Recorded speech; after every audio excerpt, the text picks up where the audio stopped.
Izinga le microwave ngoMaskand likhuphukile. Ngubingelele phi ngamukele mbukele emakhaya kweSimanzonzo lapho ngilethela khona indaba zamaskandi hlabahlosile nefika ngesikhathi. Abalandeli bamaskandi bakhala ngomfudumezo noma ngokuphinda ingoma ezeke zaculwa omunye umuntu noma zabhala ngomunye umuntu. Njengoba besho ngempela bathi ingoma yeGcokama elisha ethi ngaphansi kwesitwa bathi ezinye ihlamvu lapha zithathwe engomeni yakhe uNavigator umfokagcwetha. Le ngoma ke ya Navigator ithi Epitoli ikhona ke la ku YouTube ya release ngo-2020 ngomhla ka-10 noma ngo-October nge-4. Kanti ke ingoma yeGcokama elisha iphume izolo ngomhla ka-3 kuDisemba. Mbukele emakhaya kungakhulumi kakhulu. Ngabe lezi ingoma ziyafana noma ayifana? Ake hlangane ne-comment section sizwe umbono wakho.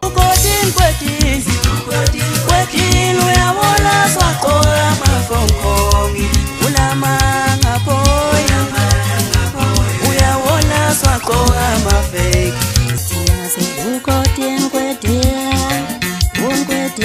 uyasibona naswaqola amafake ulamanga phoya. Kanti futhi ngelinye iside bakhala ngenkosi eMagcokama bathi nezinga le microwave noma lo mfudumezo likhuphukile. Kakhulukazi ke lokhu ukhalise umculi uduma kahle. Ushilo ngempela ukuthi kutshotshwe ingoma yomdlala. Mbukeli ake hlangane nezazi sizombona wakho lezi ingoma ngabe ziyafana. Le ngoma le eduma kakhulu ethi angisakwazi nokulala eculo yena uSiphesihle Sikhakhane. Kanti le ngoma ke enye icula uyena inkosi yamaGcokama njengoba besho ngempela ethi amahle aphathelana. Mbukele emakhaya ngabe lezi ingoma ziyafana noma etshotshiwe noma cha. Ake hlangane kwi-comment section sizwe umbono wakho till next time.